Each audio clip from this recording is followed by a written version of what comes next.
নেতা এবং এনসিপির নেতা দুইজনকে গলায় বুকে জড়িয়ে নিয়েছে, তাই না বলেন আপনারা সবাই? এটা আমরা সচক্ষে আমাদের চোখে দেখেছি। আমরা এটাই দেখতে চাই। আমরা কোনো বিএনপি জামাত মারামারি দেখতে চাই না। আমরা কোনো বিএনপি জামাত এনসিপি মারামারি দেখতে চাই না। আমরা চাই আগামী বাংলাদেশ হবে ঐক্যতার বাংলাদেশ, পীরগাছার ভাইরা। এবং আমি অত্যন্ত খুশি হলাম বিএনপির এমপি পদপ্রার্থী এবং এনসিপির এমপি পদপ্রার্থী দুইজনই আমাদের সকলের প্রিয় কলিজার টুকরা ওসমান হাদি ভাইদের, যারা ওসমান হাদি ভাইকে খুন করেছে কিংবা গুলি করে পালিয়ে গিয়েছে, তাদের বিচারের ব্যাপারে তারা খুবই স্ট্রংলি ওপিনিয়ন এখানে রিপ্রেজেন্ট করেছে। আমরা বলতে চাই ওসমান হাদির খুনির বিচারটা কোনো সাধারণ বিচার হওয়া যাবে না। ওসমান হাদির খুনির বিচার করতে হবে আল্লাহর কোরআনের সংবিধান দিয়ে। আল্লাহর কোরআনের সংবিধান দিয়ে বিচার করলে বিচারটা কেমন হবে? ওসমান হাদিকে খুন করে যারা পালিয়ে গিয়েছে, ওরা ভারতে থাক কিংবা যেখানেই থাকুক না কেন, ওদেরকে ধরে এনে ঢাকার জাতীয় মসজিদ বাইতুল মুকাররমের সামনে ওরা যেমন আমার ভাইয়ের মাথায় গুলি করে হত্যা করেছে, ওদের মাথায় গুলি করে হত্যার রায় পাশ করতে হবে। তাছাড়া এই বাংলার মুসলমান কখনো শান্তির ঘুম ঘুমাতে পারবে না। তবে একটা জিনিস খেয়াল করেছেন কিনা আমি জানি না, ওসমান হাদি আমাদেরকে শিখিয়ে দিয়ে গিয়েছে বিড়ালের মতো 500 বছর বেঁচে থাকার কোনো দাম নাই। বাঁচতে হলে সিংহের মতো 1 ঘন্টা গর্জন দিয়ে আমরা বাঁচতে চাই। ওসমান হাদির একটা কবিতা আমি সেই দিন শুনছিলাম, কি বীর কণ্ঠে সে পাঠ করছিল, বলো বীর বলো উন্নত মম শির, শির নেহারি আমারই নত শির ওই শিখর হিমাদ্রির, বলো বীর বলো মহাবিশ্বের মহাকাশ পাড়ি, চন্দ্র সূর্য গ্রহ তারা ছাড়ি, ভুলক দুলক গোলক ভেদিয়া, খোদার আসন আরশ ছেদিয়া, উঠিয়াছে চির বিস্ময় আমি বিশ্ববিধাত্রীর, বলো বীর আমি চির উন্নত শির। ঠিক কিনা বলে?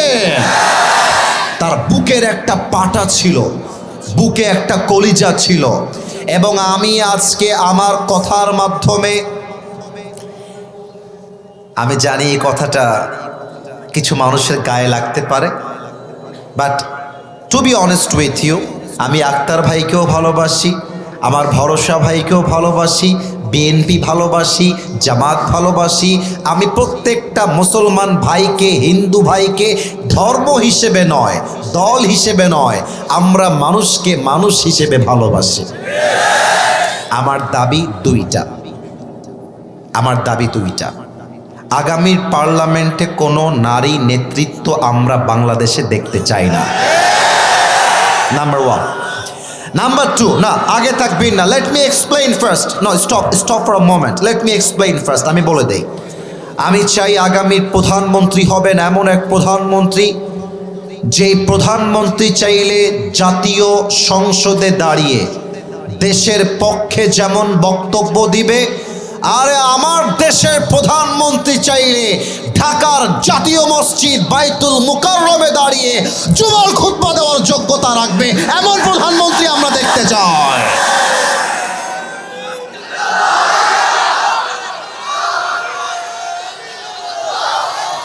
আচ্ছা, তাকবীর আপনাদেরকে দিয়ে হবে না, আমি বুঝে গেছি, আমাকে দিতে দেন তাকবীরটা। সবাই একটু গলাটা কাশি দিয়ে ঠিক করে না। আচ্ছা, আমি একটা ওয়াদা করে দেই, আজকে একটা নতুন স্লোগান দিব, যে স্লোগানটা তাফসির মাহফিলে এভাবে দেওয়া হয় না, খুবই কম। আমাদের আখতার ভাই আছে, আখতার ভাই এই স্লোগানটা আরও ভালো জানে, যেহেতু ওনারা রাজপথে কাজ করেছে। আখতার ভাই, আমাদের প্রিয় আসিফ মাহমুদ ভাই, আমাদের প্রিয় আরেকজন আছে আমাদের রংপুর বিভাগের মধ্যেই পড়ে, আমাদের সার্জিস ভাই। আরে রংপুরকে মাঝে মাঝে অনেকে মফিজ বলে গালি দেয়, বলে আমরা নাকি মফিজ। বেটা আমাদের বুকের পাটা কত বেশি দেখতে হলে শহীদ আবু সাঈদের দিকে তোমরা তাকিয়ে দেখো। আমাদের বুকের পাটা কত বেশি দেখতে চাইলে আখতার ভাইয়ের দিকে তাকায় দেখো। আমাদের বুকের পাটা কত বেশি দেখতে চাইলে সার্জিসের দিকে তাকায় দেখো। আরে আমরা রংপুরের সন্তান, একমাত্র আল্লাহকে ছাড়া দ্বিতীয় কাউকে পরোয়া করার টাইম আমাদের কাছে নাই রংপুরের ভাইরা। আমি স্লোগানটা শিখাই দিচ্ছি, আপনারা আমার সঙ্গে স্লোগানটা দিবেন। আমার স্লোগানের ধরনটা হচ্ছে এইরকম, আমি বলবো নারায়ে তাকবীর, আপনারা বলবেন আল্লাহু আকবার। আমি বলবো দিল্লি না ঢাকা, আপনারা বলবেন ঢাকা ঢাকা। আমি বলবো গোলামি না আজাদি, আপনারা বলবেন আজাদি আজাদি। আমি বলবো আপোষ না সংগ্রাম, আপনারা বলবেন সংগ্রাম সংগ্রাম। আমি বলবো ক্ষমতা না জনতা, আপনারা বলবেন জনতা জনতা। আমি বলবো আমার ভাই কবরে, আপনারা বলবেন খুনি কেন বাহিরে। আমি বলবো খুনি কেন বাহিরে, আপনারা বলবেন আমার ভাই কবরে। আমি বলবো আমরা সবাই হাদি হব, আপনারা বলবেন গুলির মুখে কথা কব। আমি বলবো গুলির মুখে কথা কব, আপনারা বাঘের বাচ্চার মতো হুঙ্কার দিয়ে বলবেন আমরা সবাই হাদি হব। আমি বলবো দিয়েছি তো রক্ত, আপনারা বলবেন আরো দেব রক্ত। আমি বলবো রক্তের বন্যায়, আপনারা বলবেন ভেসে যাবে অন্যায়। আমি বলবো নারায়ে তাকবীর, আপনারা বলবেন আল্লাহু আকবার। স্লোগান দেওয়ার জন্য গলাটা ঠিক করেন, কাশি দেন।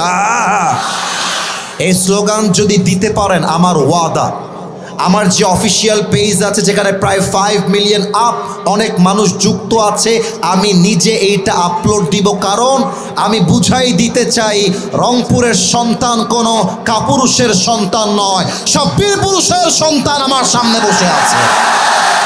আমি 1 থেকে 3 গুনছি, নিজেকে একটু গুছিয়ে নেন তাকবীর দেওয়ার জন্য, স্লোগান দেওয়ার জন্য। 1 2 3, একটা কাশি দেন। নারায়ে তাকবীর, দিল্লি না ঢাকা, আপোষ না সংগ্রাম, গোলামি না আজাদি, ক্ষমতা না জনতা, আমার ভাই কবরে, আরে খুনি কেন বাহিরে, আমরা সবাই হাদি হব, আরে গুলির মুখে কথা কব, দিয়েছি তো রক্ত, আরে রক্তের বন্যায় নারায়ে তাকবীর। আল্লাহ তুমি স্লোগানকে কবুল করো, পড়ে সবাই আমিন। স্লোগানটা দেওয়াতে কি আপনার রাগ করছেন কেউ কেউ? আমরা স্পষ্ট ভাষায় বলতে চাই, বাংলাদেশ আমার দেশ, এটা আমার মাতৃভূমি, আমার ভাইয়ের রক্তের বিনিময়ে স্বাধীন হয়েছে এই বাংলাদেশে। ভারতের আধিপত্যবাদ আমরা বরদাস্ত করতে পারবো না। আল্লাহ যেন এই স্লোগানগুলোকে তার সন্তুষ্টির ওয়াসিলা হিসেবে কবুল করে, পড়েন সবাই আমিন। আপনাদের বউ আছে কার কার? তারা একটু হাত তোলেন। বউ আছে? আচ্ছা আচ্ছা, আক্তার ভাই সহ আমাদের সবার বউ আছে, হাত নামান। এবার হতভাগা যারা, কপাল পোড়া যারা, বউটো কেউ না, সিঙ্গেলরা, হ্যাঁ তোমাদের বউ নাই? হ্যাঁ আক্তার ভাই, এই যে ভরসা ভাই, আপনারা 2 জন আমার দিকে তাকান, ওনাকে ডাকেন। এই যে হুজুর আপনাকে ডাকছে, আপনিও এমপি পদপ্রার্থী, আক্তার ভাইও এমপি পদপ্রার্থী। আপনারা মিয়া পোস্টারে লিখে দিবেন, আমাকে জয়যুক্ত করতে পারলে কোনো যুবকের বাড়ি বউ ছাড়া বাড়ি হবে না। যুবক ভাইরা বলো, এবারে সংগ্রাম বিয়ের সংগ্রাম, এবারে সংগ্রাম চরিত্র রক্ষার সংগ্রাম, এবারে সংগ্রাম গার্লফ্রেন্ডকে বাদ দিয়ে বউ ধরার সংগ্রাম। আমি আমার ওয়াজে বলেছিলাম, শীতকালে যার বাড়িতে বউ নাই তার বাড়িতে কিছুই নাই। যুবক ভাইরা, আর আরে শীতকালে কম্বল দিয়ে শীত দূর হবে না, ল্যাপ দিয়ে শীত দূর হবে না। শীত দূর করতে আমার ঘরে আমার বউয়ের দরকার, যুবক ভাইরা আমার। আল্লাহ তুমি যুবকদেরকে দিনদার নেককার বউ দিয়ে দাও, পড়া আমিন। এই যে আমিন কয় না, ওই শালা বউ পাবে না। মিয়া সবাই মিলে কনা আমিন। আজকে একটু ডিফারেন্ট ক্যাটাগরির আলোচনা করতে চাই, যেই আলোচনাটা আমি আসিফ হুজুর কখনো রংপুর বিভাগে এর আগে করি নাই। This is the first time. এবং আলোচনার বিষয়বস্তুটা একটু ডিফারেন্ট, একটু আলাদা। যতটুকু সময় পাবো চেষ্টা করব একজন জান্নাতি মহিয়সী নারীর জীবনীকে হাইলাইট করা। কারণ আমার মনে হয় যুবকরা একমত হবে, আক্তার ভাই সহ, ভরসা ভাই সহ যারা আছেন সবাই একমত হবে। আজকাল ৮০% যুবকরা নষ্ট হয়ে গিয়েছে চরিত্রহীন নারীর পাল্লায় পড়ে। আজকাল অনেক মেয়েদের কাছে পুরুষের মন নিয়ে খেলা একটা ব্যবসার মতো হয়ে গিয়েছে। ইভেন আজকাল অনেক মেয়ে বের হয়েছে, এরা নামে বোরকা পরে, কাজে এই বোরকার কোনো দাম নাই। রংপুরে যখন আমি মাঝে মাঝে শহরে থাকি, যত মেয়ে পার্কে প্রেম করে বেড়ায় তার ৮০% মেয়ে বোরকাওয়ালিরাই প্রেম করে বেড়ায়। হাতে মোজা, পায়ে মোজা, চোখ ঢাকা, হাত ঢাকা, पाँव ढाका, देखकर तो ऐसा लगता है कि यार ये लड़की तो अभी के अभी जन्नत से भाग के दुनिया में आई है। কিন্তু আমি যখন দেখি বোরকা পরা মেয়েটা বয়ফ্রেন্ড নিয়ে পার্কে প্রেম করতেছে, ওর কাছে গিয়ে বলতে মনে চায় তোমার উপরে ফিটফাট, ভেতরে পুরোটাই সদরঘাট রংপুরের ছেলেরা। এজন্য আমরা এমন একজন মহিয়সী জান্নাতি নারীর জীবনকে আজকে ডিসকাস করতে চাই, যে নারীর জীবনী নিয়ে কথা বললে নারী সমাজ পরিবর্তন হয়ে যাবে, এই যুব সমাজ পরিবর্তন হয়ে যাবে। তবে সেই মেয়েটার নাম কিংবা সেই নারীর নামটা আমি বলবো না, ওইটা আপনারা বলবেন। আমি কিছু ক্লু দিব, কিছু আলামত দিব, কিছু চিহ্ন দিব, কিছু প্রশ্ন ছুড়ে দিব। এই প্রশ্নের উত্তর করতে পারলে ওই নারীর নামটাও বের হয়ে আসবে। আপনারা কি রেডি আছেন? আগের চাইতে সাউন্ডটা কমে গেল। রেডি আছেন? First question to the people of Rangpur of Pirgachha. পীরগাছার ভাইয়েরা আমাকে বলেন তো, নবীজির মোট কয়জন স্ত্রী ছিলেন? Right answer. ভয় পান কেন রে ভাই? আমরা শুধু আল্লাহকে ভয় পাই, আর কাউকে ভয় পাই না তো। বলেন সবাই, নবীজির মোট ওয়াইফ তথা স্ত্রী ছিলেন কয়জন? আচ্ছা, প্রতিটি ওয়াইফ হয় ডিভোর্সড ছিলেন অথবা বিধবা ছিলেন, কিন্তু নবীর একজন ওয়াইফ, এমন একজন ওয়াইফ ছিলেন যিনি কোনো ডিভোর্স ছিলেন না, যার আগে কোথাও বিয়ে হয় নাই, তার স্বামী মারা যায় নাই।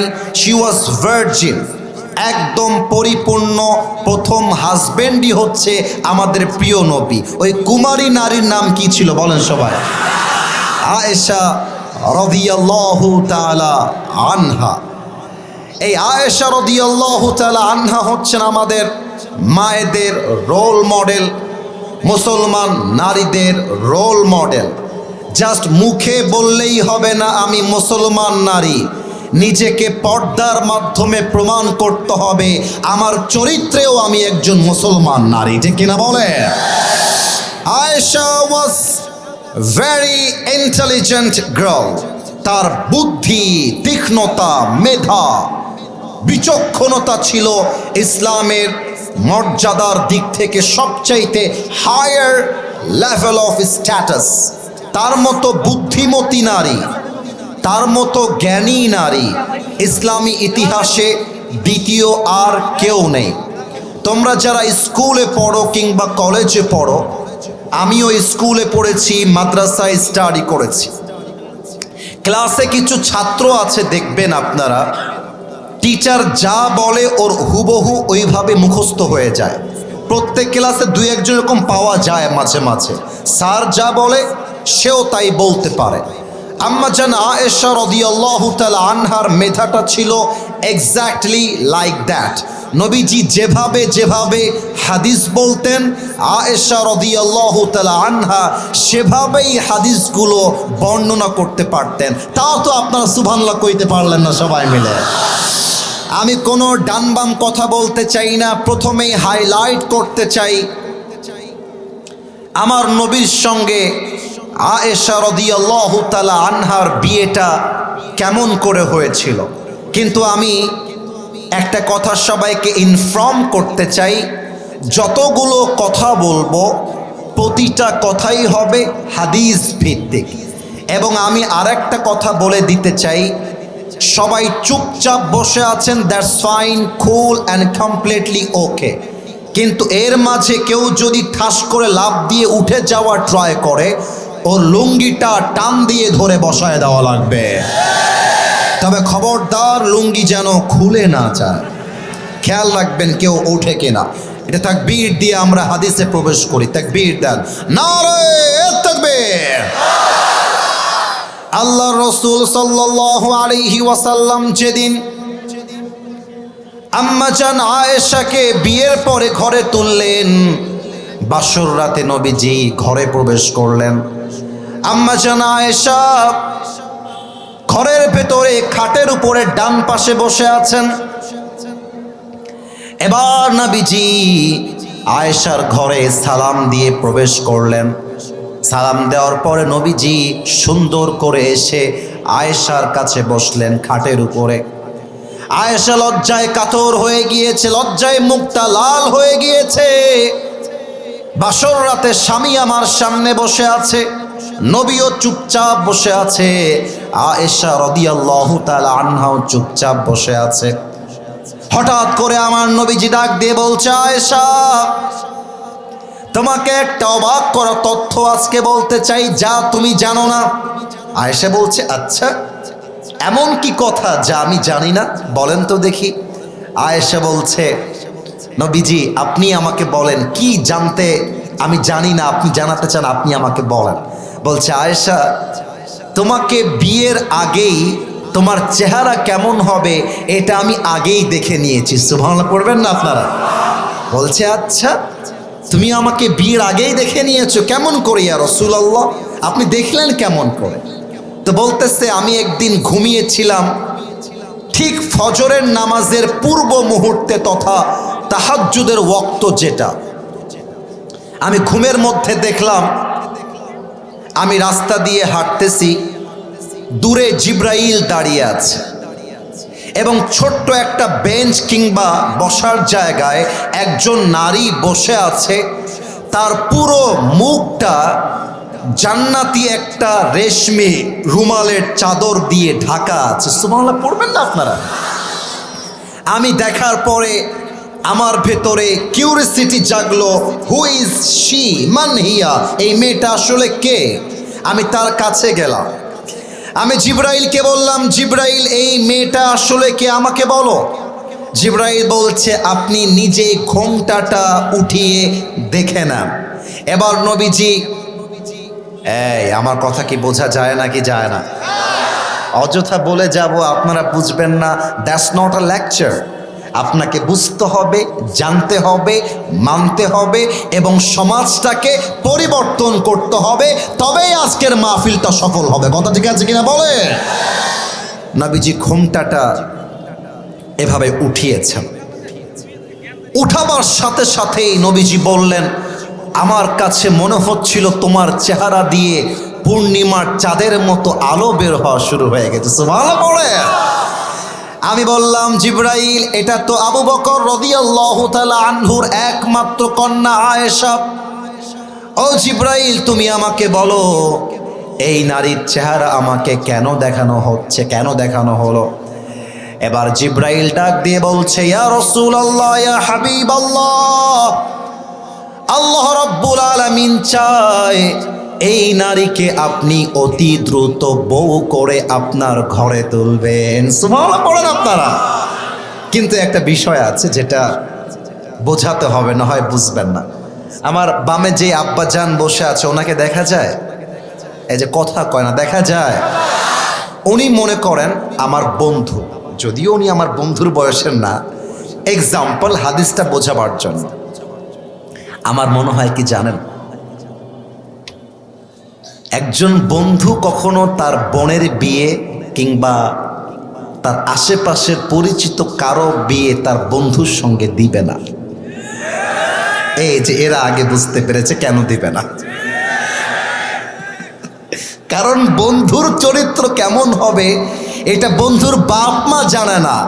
আরে বন্ধুর চরিত্র কেমন হবে এটা বন্ধুরাই জানে, যুবক ভাইরা। তো দেখবা বন্ধুরা কিন্তু নিজেদের বোনকে খুব সাবধান রাখে আর এক বন্ধুর থেকে, কারণ জানে এটা শয়তান নাম্বার 1। এক বন্ধু জানে আমার এই বন্ধু লুচ্চা নাম্বার 1, ঠিক কিনা বলো? কিন্তু হাদিসটা বোঝা ট্রাই করেন, উনি আমার বন্ধু।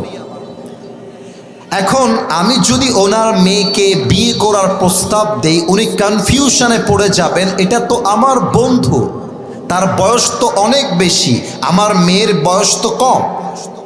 Exactly to the same way আরব বিশ্বে বন্ধুর মেয়েকে বিয়ে করা, it was just like a crime, একটা অন্যায়ের মতো ছিল, অপরাধের মতো ছিল। তো আল্লাহর রসুল টেনশনে পড়ে গেলেন, আবু বকর তো আমার কলিজার বন্ধু, আমার সবচাইতে আপন বন্ধু হচ্ছে আমার আবু বকর, আমি বিয়ের প্রস্তাবটা কেমন করে দিব? আসবে আসবে, স্টপ, আসবে, কেউ অধৈর্য হবেন না। রংপুরের মানুষ হচ্ছে ধৈর্যশীল মানুষ, এরা অধৈর্যশীল মানুষ নয়, ঠিক কিনা বলে? এটা যদি 5 মিনিট অফ থাকে 5 মিনিট বসে থাকবেন, আর যে উঠে যাবে ও জীবনেও বউ খুঁজে পাবে না। খবরদার, চুপচাপ বসে থাকেন। জেনারেটর নাই? জেনারেটর? মাশাআল্লাহ।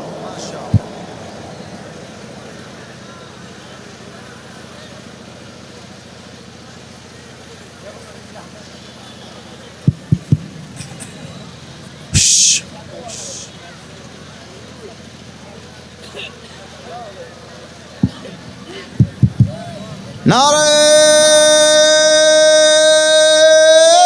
তাকবীর।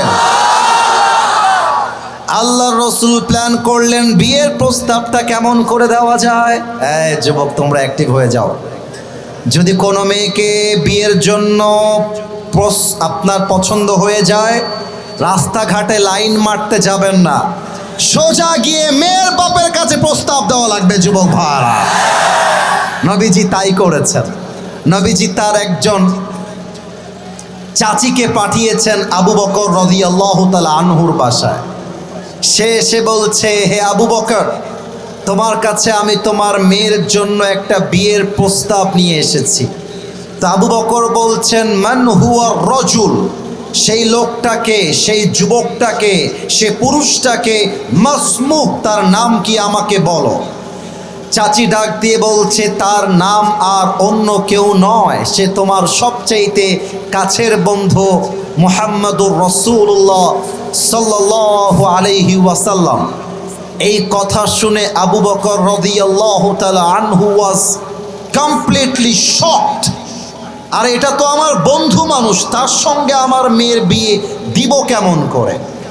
কিন্তু আবু বকর পরবর্তী সময়ে গিয়ে যখন হিসাব মিলাইতে শুরু করলেন, উনি হিসাব করে বুঝতে পারলেন, আরে আমি যদি আমার মেয়ে আয়েশাকে মুহাম্মদুর রাসূলুল্লাহ সাল্লাল্লাহু আলাইহি ওয়াসাল্লামের সঙ্গে বিয়ে না দেই, আরে আমার নবীর মতো আদর্শবান চরিত্রবান তো মক্কা মদিনা সহ পুরো দুনিয়ায় দ্বিতীয়টা আর খুঁজে পাওয়া যাবে না, ঠিক কিনা বলে? এবার আবু বকর রাদিয়াল্লাহু তাআলা আনহু বলছেন, এই বিয়েতে আমার প্রস্তাব হ্যাঁ, এবার আপনারা অ্যারেঞ্জ করেন।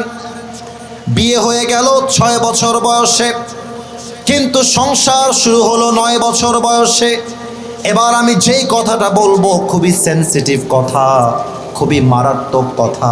আমার কথা বলার পরে নাউজুবিল্লাহ কেউ যেন আসতে না পড়ে। কাফেররা বলে, নাস্তিকরা বলে, আমার নবী নাকি নারী লোভী ছিলেন, তাই তিনি অল্প বয়সী মেয়েকে বিয়ে করেছেন। এটা রংপুরে নাউজুবিল্লাহ হইতে পারে না। বলেন সবাই আওয়াজ দিয়ে নাউজুবিল্লাহ। তারা বলে আমার নবী নারী লোভী, আমার নবীর চরিত্রের সমস্যা, কিন্তু আল্লাহ বলছেন ওয়া ইন্নাকা লাআলা খুলুকিন আযীম, O my prophet, indeed you are on a standard level of amazing character. হে রাসূল, আপনার চরিত্র যেন তেন কোনো চরিত্র নয়, আপনার চরিত্র সবচাইতে মহান পবিত্র চরিত্র। সুবহানাল্লাহ বলে সবাই আপনারা। আচ্ছা, কেউ যদি আপনাকে বলে যে তোদের নবী তো লোভী ছিল, নারী লোভী, এই জন্য 6 বছর বয়সে একজন মেয়েকে বিয়ে করেছিল, তার উত্তর আমি শিখাই দিচ্ছি 3টা। এবার সবাই মিলে বলবেন, উত্তর হবে 3টা। কয়টা? তোমরা কথা বললে মাটি থরথর করে কাঁপবে বেটা, কথা জোরে বলতে হবে। বলেন সবাই, কয়টা? আমি আঙ্গুল দিয়ে দিয়ে দেখায় দিচ্ছি, মাথায় মুখস্থ করে নেন, যেন কোনো নাস্তিক আপনাকে ইসলামের কথা বলে বাজেভাবে কটাক্ষ করতে না পারে। 1 নাম্বার, নবীজি 6 বছরের নারীকে বিয়ে করেছেন, এটা নবীজি নারী লোভী তা নয়, বরং নবীকে আরশে আজিম থেকে ওহী পাঠিয়েছে একজন, তিনি কে? 2 নাম্বার, ইসলামের সৈনিকের সবচাইতে বড় সৈনিক হচ্ছে আবু বকর রাদিয়াল্লাহু তাআলা আনহু। নবীও একজন আসল বীর সৈনিক। 2 জনের মাঝে যদি শুধু বন্ধুত্ব ছাড়া একটা আত্মীয়তার সম্পর্ক হয়ে যায়, দেখা যাক আপনারা সাউন্ড বুঝতে পারলেন কিনা। বন্ধুত্বর সম্পর্ক থাকা সত্ত্বেও যদি আত্মীয়তার সম্পর্ক হয়ে যায়, তাহলে কি সম্পর্কের পাওয়ারটা কমে যাবে না বেড়ে যাবে? ইসলামটাকে মজবুত করবার জন্য আল্লাহ তাআলা চেয়েছেন যে আমার পেয়ারা হাবিব বিয়ে করবে আবু বকর রাদিয়াল্লাহু তাআলা আনহার মেয়েকে, যাতে করে ইসলামের পতাকা পুরো বিশ্বব্যাপী ছড়িয়ে যায়। ঠিক কিনা বলে? কোনো একদিন এদেশের আকাশে কালেমার পতাকা দুলবে, সেদিন সবাই খোদাই বিধান পে দুঃখ বেদনা ভুলবে। ঠিক না বলে? সেদিন আর হবে না হাহাকার, অন্যায় জুলুম অবিচার, থাকবে না অনাচার দুর্নীতি কদাচার, থাকবে না অনাচার দুর্নীতি কদাচার, সকলেই শান্তিতে থাকবে। সেদিন সবাই খোদাই বিধান পে দুঃখ বেদনা ভুলবে। ঠিক কিনা বলে? একটা লাইন জাস্ট সবাই মিলে আমার সাথে গাবেন। এই সাউন্ড কোনো সাউন্ডই হবে না, আপনাদের সাউন্ডে জেনারেটরের সাউন্ডটা মাটির নিচে মিশে যাবে। একসাথে গান। কোনো একদিন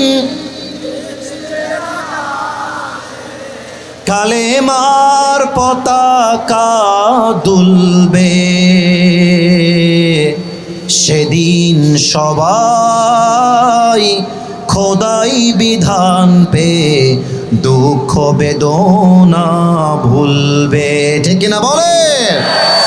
3 নাম্বার কারণ হলো আম্মা জানা আয়েশা রাদিয়াল্লাহু তাআলা আনহা এত বুদ্ধিমতী নারী ছিলেন, তার মেধা এত তীক্ষ্ণ ছিল, একবার যা শুনতেন আর কখনো তা ভুলে যেতেন না। আল্লাহ তাআলা চেয়েছেন এমন একজন নারী যদি আল্লাহ রসুলের স্ত্রী হয়ে যায়, পুরো বিশ্ব যেদিন ধ্বংস হয়ে যাবে, কিয়ামতের আগ পর্যন্ত নবীর হাদিসকে পুরো বিশ্বব্যাপী ছড়িয়ে দিবে একজন। আওয়াজ দিয়ে বলেন সবাই, তিনি কে? এই 3টা কারণে আল্লাহ তাআলা চেয়েছেন আমার পেয়ারা হাবিব যেন আম্মাজান আয়েশাকে বিয়ে করে। আপনারা সাউন্ডের জন্য বিরক্ত হচ্ছেন, আমিও বিরক্ত হচ্ছি, এটা আমি বুঝতেছি। কিন্তু আমার তো প্রশ্ন এইটা, দুইজন এমপি এই মাহফিলে আসলো পদপ্রার্থী, আজকে মাহফিল হবে পুরো 7 গ্রাম সবাই জানে, কারেন্ট টানার সাহস কেমন করে পায়? That is my question to the people. যুবক ভাইরা, এই সাহস কে দিয়েছে? এই সাহস কে দিয়েছে? পুরো বছরে একটা দিন মাহফিল, জোহরের আগে গেলে মানতাম যে জোহরের আগে কেউ নাই, গেছে সমস্যা নাই, কিন্তু এখন প্রধান বক্তার ওয়াজ চলছে, মানুষগুলো চাতক পাখির মতো বসে আছে। এই কারেন্ট যারা টেনেছে এর পেছনে নিশ্চিত কোনো ষড়যন্ত্র লুকিয়ে আছে আমার রংপুরের ভাইরা। এই সাউন্ড দিয়ে তারা আমাদেরকে বিরক্ত করতে চেয়েছে, তবে আমরাও কম সাবধান নই। আমাদের কথা একটা, আসরের নামাজের আজান যতক্ষণ পর্যন্ত না হবে এই মাঠ কেউ ছাড়তে পারবে না, ঠিক কিনা বলে? এবার একটা কথা বলে সেকেন্ড হাদিসে প্রবেশ করতে চাই। আচ্ছা, আপনারা যদি বেয়াদবি না আনেন, আমার একটা প্রশ্নের উত্তর দেওয়ার জন্য হাত তুলতে হবে, এখনই না, আগে প্রশ্ন করছি। এখানে আমার মুরব্বী আব্বাজান কারা কারা এসেছেন? বেয়াদবি নিবেন না, একটু আব্বাজান যারা এসেছেন তারা একটু হাত তুলবেন। মুরব্বী যারা, মুরব্বী 1 2 3 4, মাশাআল্লাহ 10 20 জন 30 জন আছে। আব্বাজান হাত নামা। এবার যারা যুবক বয়সী তারা একটু হাত তোলেন, যুবক যারা এসেছেন। ও আচ্ছা, হাত নামা।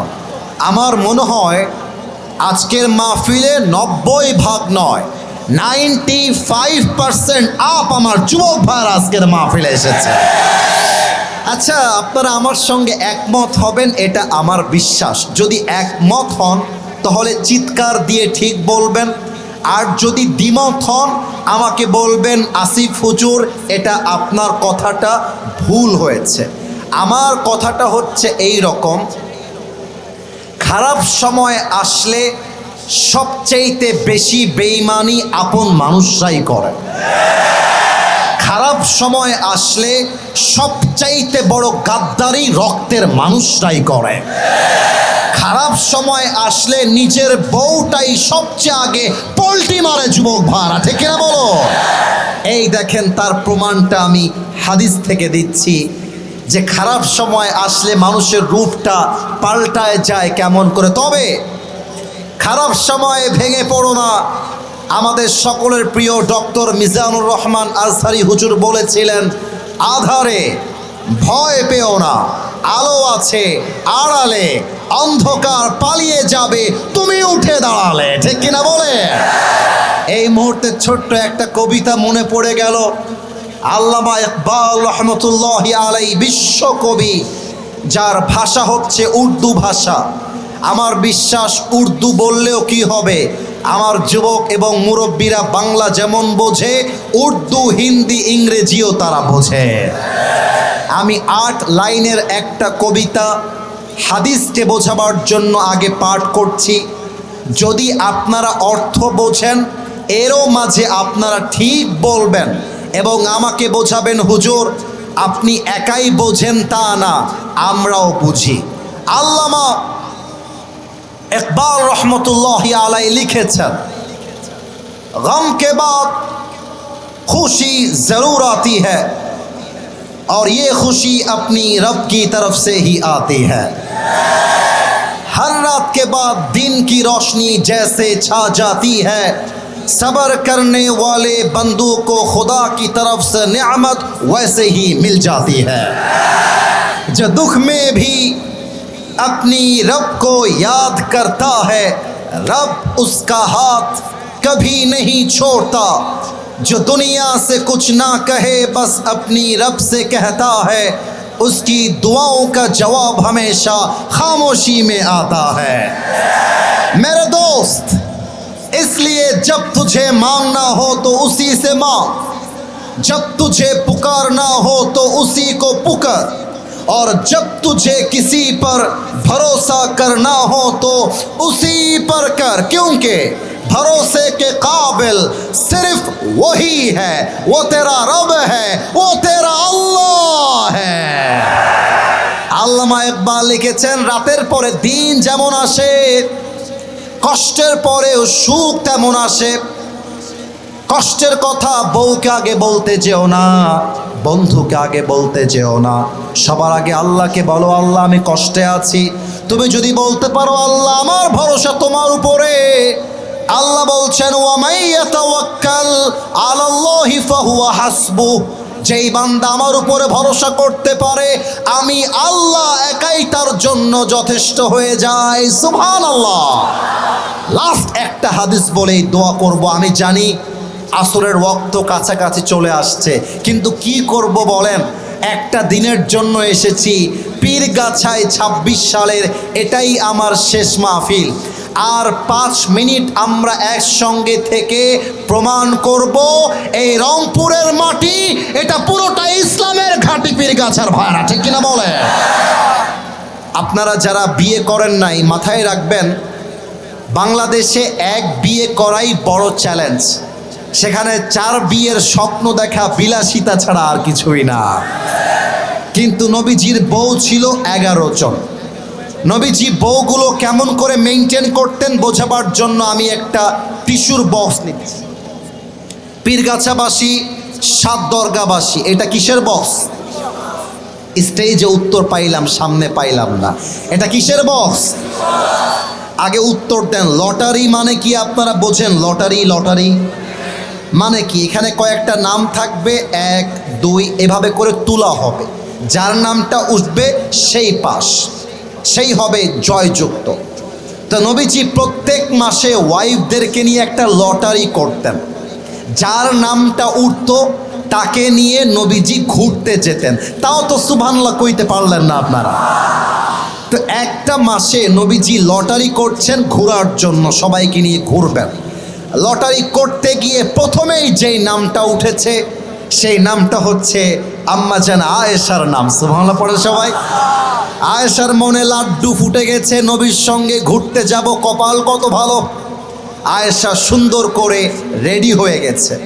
আজকালকার দুঃখের কথা কি জানেন? আজকালকার 3 বাচ্চার মা রাস্তায় এমনভাবে সেজে বের হয় মনে হবে ওর এখনো বিয়ে পর্যন্ত হয় না। আর 3 বাচ্চার মা ফেসবুকে আইডি খুলে রাজকুমারী, নীলপরী, লালপরী। 3 বাচ্চার মা ফেসবুকে আইডি খোলে নিষ্পাপ বাচ্চা। এরকম মেয়ে আছে না নাই? আয়েশা রাদিয়াল্লাহু তাআলা আনহা পরিপূর্ণ পর্দার সহিত she was ready to go outside, বের হবে, ঘুরতে যাবে। নবীজি ঘুরতে নিয়ে গেছেন। যখন ঘুরে ফিরে আসবেন রাস্তার মাঝখানে আয়েশা রাদিয়াল্লাহু তাআলা আনহা বলছেন, এই উটের সাওয়ারি স্টপ, কিফ, একটু থামো, আমাকে একটু ইস্তেঞ্জার প্রয়োজনে নামতে হবে। কথা বুঝতে হবে, না হয় চিৎকার চেঁচামেচির ওয়াজের কোনো দাম নাই। আয়েশা নেমে গেছেন, একটু দূরে গেছেন ইস্তেঞ্জা তথা প্রয়োজন মেটাবার জন্য। কিন্তু আয়েশার বডি ছিল অত্যন্ত স্লিম তথা চিকন। এখন কিছুক্ষণ পরে ওই সাওয়ারি যখন উটের কাছে আসছে, সে ভেবেছে আয়েশা মনে হয় উঠে গেছে। এই চিন্তা করে সে উটটা নিয়ে সামনে এগিয়ে গিয়েছে। আয়েশা যখন আসছে উটের কাছে, দেখছে রাস্তা ফাঁকা, কেউ নাই। নবীজি যখন বাসায় পৌঁছে গিয়েছে দেখছে আয়েশা ইজ মিসিং, সবাই আছে, আয়েশা আসে নাই, রাস্তায় হারিয়ে গিয়েছে। তাকে খোঁজার জন্য আল্লাহর রসুল একজন সাহাবী পাঠালেন, তার নামটা আমি আগে বলবো, এরপরে আপনারা বলবেন, দেখা যাক ওইটার সাউন্ড বেশি না আপনাদের সাউন্ড বেশি। ওই সাহাবীর নাম হচ্ছে সাফওয়ান বিন মুআত্তাল। এবার আপনাদের পালা, বলেন সবাই, সাফওয়ান বিন মুআত্তাল রাদিয়াল্লাহু তাআলা আনহু। সে যখন আয়েশাকে নিয়ে ফিরে আসছে, গভীর অন্ধকার রাত, এক মুনাফিকের সর্দার, তার নাম হচ্ছে আব্দুল্লাহ ইবনে উবাই ইবনে সালুল, সে দেখেছে আয়েশাকে নিয়ে অমুক সাহাবী বাসায় ফিরে আসছে। এবার সে পুরো শহরে ছড়িয়ে দিয়েছে, নাউজুবিল্লাহ, কেউ যেন আসতে না পড়েন, আমি আগেই সাবধান করলাম। সে বলে দিয়েছে আম্মাজান আয়েশা ওই যুবকের সঙ্গে রাস্তায় জেনা করে বাসায় ফিরে আসছে। ভাবতে পারেন কত বাজে একটা অপবাদ এইটা। কার উপরে? আমাদের মায়ের উপরে, আমাদের আদর্শের উপরে, আমাদের চরিত্রবান নারী, জান্নাতি মহিয়সী নারী আয়েশার উপরে অপবাদ যে সে জেনা করে বাসায় ফিরে আসছে। কিন্তু আয়েশা এই খবরটা জানে না যে আমার ব্যাপারে এই অপবাদ দেওয়া হয়েছে। আয়েশা যখন নবীর কাছে আসছে, দেখতেছে নবী আর আয়েশাকে আগের মতো ভালোবাসে না। তো আয়েশা টের পায় নাই যে নবী আমাকে আগের মতো আর কেন ভালোবাসে না, টেনশন, ভালোবাসে না কেন। এবার শ্বশুর বাড়ি রেখে গেছে বাপের বাড়ি, বাপের বাড়ি গিয়ে দেখছে আবু বকর তার বাবু তাকে আগের মতো আর ভালোবাসে না। এবার কাজের মহিলা আয়েশাকে বলছে, আয়েশা তুমি কি কিছু জানো, খবর তোমার কানে আছে? বলছে না, আমি তো জানি না, আমাকে বলো কি হয়েছে। বলছে তোমার ব্যাপারে পুরো শহরে ছড়িয়ে গিয়েছে, তুমি নাকি অমুক সাহাবীর সাথে রাস্তায় ব্যভিচার করে এসেছো। নাউজুবিল্লাহ বলবেন না আপনারা? এবার আম্মা জান আয়েশা বলছে এই কথা, তাহলে বোঝা হয়ে গেল এই পৃথিবীতে আমার আপন বলতে একমাত্র আল্লাহ তাআলা ছাড়া আর কেউ নয়। আমার বিচার করবে আল্লাহ যদি আমি অন্যায় করে থাকি, আর যদি আমি পবিত্র হই আমার আল্লাহই তার ফয়সালা করবেন। এটা আমার শেষ কথা, টাইম ইজ টু শর্ট, এটা বলেই শেষ করব। দেখেন ধৈর্যের ফল কাকে বলে, ভরসার ফল কাকে বলে। আম্মা জান আয়েশা বলছেন, আল্লাহ আমার ভরসা জাস্ট তোমার উপরে। আল্লাহ বলছেন, ওয়ামান ইয়াতাওয়াক্কাল আলাল্লাহি ফাহুয়া হাসবুহ, whoever trusts in Allah subhanahu wa ta'ala, Allah is sufficient for him. যেই বান্দা সুখে দুঃখে আমি আল্লাহকে ভরসা করে, আমি আল্লাহ একাই তার জন্য যথেষ্ট হয়ে যায়। সুবহানাল্লাহ পড়বেন না আপনারা? আম্মা জান আয়েশার চরিত্র যে পবিত্র, এটা বোঝাবার জন্য আল্লাহ তাআলা স্বয়ং এই কোরআনে আয়াত নাজিল করে দিলেন। আল্লাহু আকবার।